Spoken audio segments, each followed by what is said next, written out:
Why, hello there, boys and girls. Welcome to the Irish narration today, which we're going to be doing. Actually, I don't think that's a great idea, because it probably won't work out, and you'll think that I'm a weird person. But hello, NBZ here. I don't know why I'm still speaking in an Irish accent, but I felt like it. It was just one of those spontaneous, spur-of-the-moment things. But anyway, today we've got an Ubahs battle. I have no idea what the hell's going on with that intro.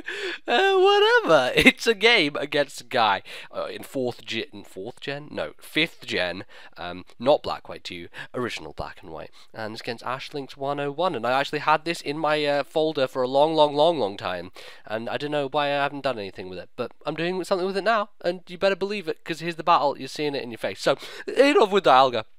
This is actually my Scarf Dialga, and I put Stealth Rocks on it because the team that I had it on at the time didn't have rocks on anything, and I thought, well, I don't want Outrage on this thing anymore because Outrage was doing nothing, so I gave it Stealth Rock. And I get them off on the first turn, which is kind of nice. I get burned in the process, which doesn't matter because I'm a specially based Dialga, and obviously without Outrage, it doesn't really need any physical attack anymore, so I decided to Stealth Rock twice, and the reason I stayed in was because I assumed that his Giratina was just going to Dragon Tail me out, or was going to Dragon Tail as I switched, and he ends up just going straight to Tentacruel. So that's kind of why the second Stealth Rock happened. I was expecting a Dragon Tail and didn't want to switch something in. I'd prefer him to Dragon Tail me into something as opposed to, me getting more damage on other things I don't want to. So, go into Groudon as Tentacruel comes in and Rapid Spins. So I actually probably could have stayed in there and just kept Stealth Rocking until whatever, but it would have been pointless because he could have just continually rapid spin as well. I would have died from burn, the whole thing would have not been very nice in general. So, Dialga's in, Dialga, Giratina,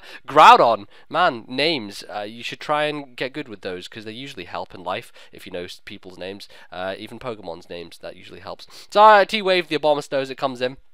I just wanted to paralyze something. I know Tentacruel's generally quite fast, and it would be a nice idea to do that. Maybe a little bit scared of him burning me with a Scald, but I didn't think he was going to stay in, especially when Earthquake is a threat, and he obviously went into Abomasnow, I guess, to resist that, and also to change up the weather to get his Hail going, so works out a little bit, but in the end, it turns out that it's not all that great because he gets paralyzed, and now I'm kind of forced to switch because he has the super effective 100% accurate Blizzard in the Hail. I go into my Dialga now, and I'm thinking, okay, now I can just go for a Draco Meteor, try and smash something in the face, and he ends up going into his Tentacruel, which is fine. I'm not really too bothered by that. I just want to get some solid damage on it. There's no rain, so, there's no rain dish stuff for him going on, and hey, Dialga's pretty powerful, so even a Scarf Draco Meteor takes over half HP away from that thing. Unfortunately, though, because of the fact that the Hail's going on and I am burned, I'm actually going to die this turn. But that kind of works out a little bit because it means that Tentacruel is now very revengeable. And it's something that I am deciding to revenge with said Pokemon known as Ho-Oh. Now, Ho-Oh, by its name and by its nature, is dangerous completely and utterly. And you don't want to get in its way. You just don't. And this Ho-Oh, I believe, is the Life Orb one with 3 attacks and Roost, which is really nice. I was using this one quite a lot in original Black and White, and it usually did a very good job for me. I think that we're still in the Hail here, so kind of not going to work out as well as it usually would with Sun behind it, but for the time being it allows me to go for the Earthquake on the Tentacruel as he protects, and now I know he's going to switch out, and he goes into his Giratina because he's not going to want to take an Earthquake, and Giratina is probably the best thing to take it, so I go for the Brave Bird, which really does a disappointing amount. This thing must be impish max defense because I think that special offensive ones don't take Brave Bird as well. I don't think so anyway. I mean, that's just my guess there. I'm no expert on damage outputs with Brave Birds and Giratinas, but that's just my observation, as it were. But at this point, I basically get a free Roost off, and the reason being is that his only 2 offensive moves on that Giratina set that he's running is actually he only has 1 offensive move. His other move that he can use is Will-O-Wisps, because he's running Rest, Sleep, Talk, Will-O-Wisp, and Dragon Tail. So the only thing he could do to me, because I'm a Fire type, is Dragon Tail me out, and that's exactly what happens. I get the Roost up, and I'm back to pretty much full health, which is pretty nice as I go into my Reshiram. Now, the fantastic thing about this situation is that Reshiram is obviously faster than Giratina. I have choice specs, and I can fire off a motherfucking Draco Meteor at anything that wants to come in. Nothing on his team wants to take that at all, and Tentacruel is going to come in as death fodder. No chance in hell that thing was going to live, but managed to annihilate it, get out of the way, and, you know, make my life a little bit easier, I guess, because that thing is now gone. Unfortunately, he goes into the Curum, which I'm guessing, by the way he brings it in here, is going to be scarfed, so I definitely don't want to be staying in there. Reshiram is going to be very useful as long as Sun is up, and as long as it's just at full power, able to throw moves over its face. Yes, of course. So I go into Ho-Oh, fully expecting to live a Scarf Draco Meteor and then to live a second one, because Ho is really specially defensive.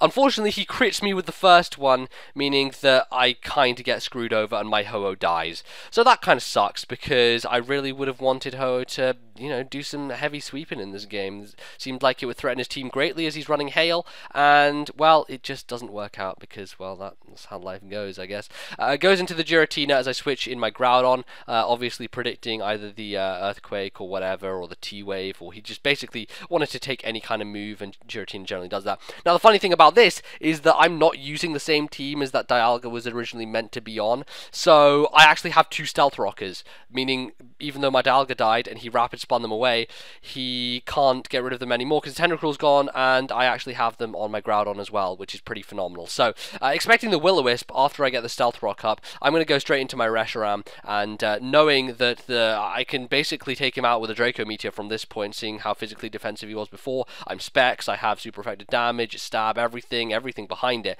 Unfortunately, I end up missing the Draco, which allows him to get some really heavy damage in with the Dragon Tail and phase me out into my Rayquaza, which is now obviously threatened by the Will-O-Wisp. So I'm like, oh, well, this is terrible. This is really goddamn terrible. But the thing about this is he's playing pretty predictably up to this point, so I'm thinking he's just going to go for the Will-O-Wisp again, wanting to cripple Rayquaza, and thankfully I am correct because he goes for it as I switch in Reshiram again, and kind of give myself a second shot at this. Hopefully I'll be able to hit the Draco Meteor this time, and thankfully that is the case as Draco Meteor is fired off. Reshiram is just standing strong, and look at all that HP go down. Giratina is bulky as hell, but when you have Specs Draco, you don't want to be in the way of that, and unfortunately Giratina was kind of in the middle of the road there. He was trying to, you know, walk across with his buddies. They're trying to take a picture of themselves like the Beatles, and it ended up that a car came and he just ran Giratina over, and he was the dead one. He died, which is not great, I guess.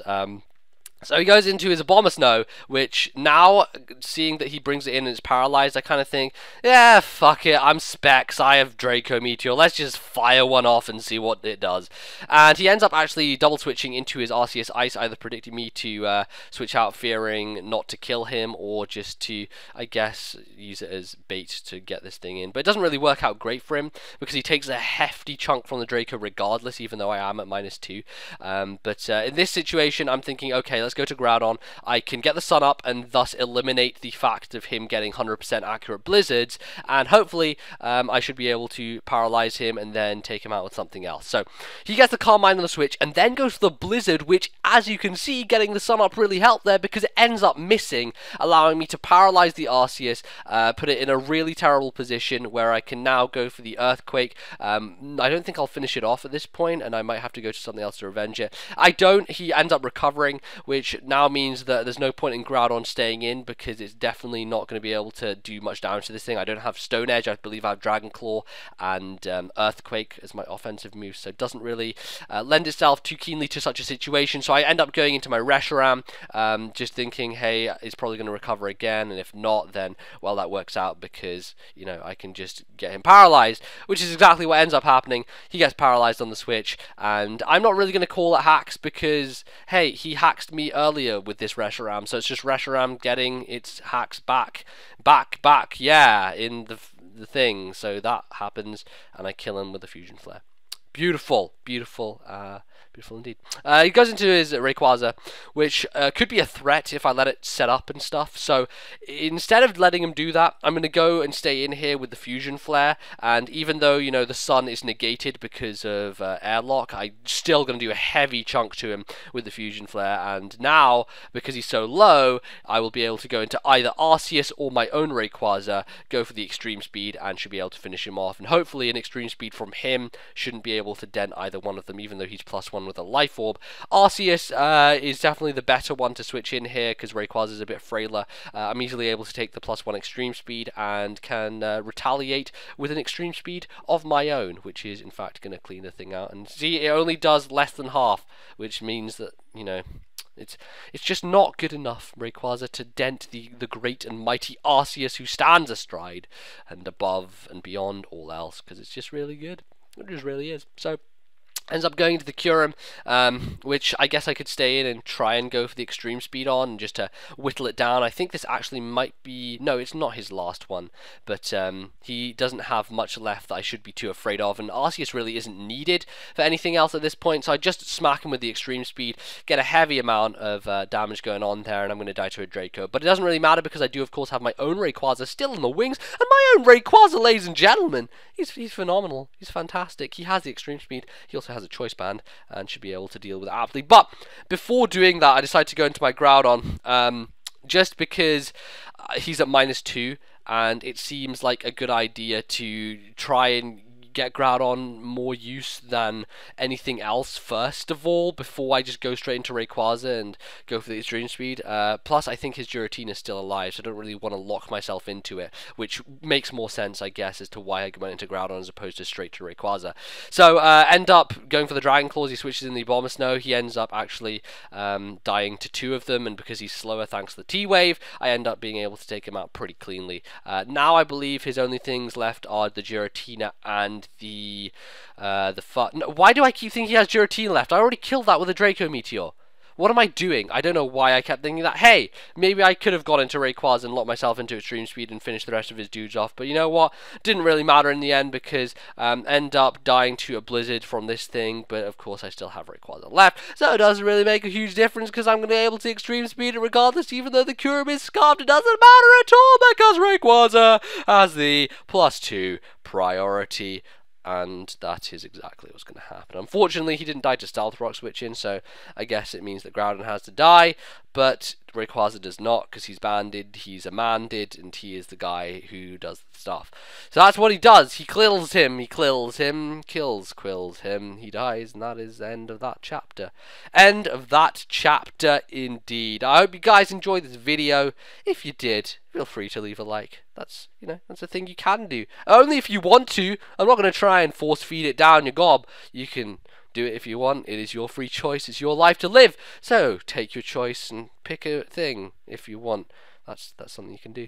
Otherwise, you can comment stuff you feel apt to comment about. If there's nothing to comment about, just enjoy the video and just sit there with a smile on your face. That is all I ask. All I ask from you viewers is that you have a smile on your face and a spring in your step, as it were. Hey, one can hope. I hope you guys, blah, la la la la. I have rambled. This is it. I'm done. See you guys next time. Thank you very much for watching. Goodbye.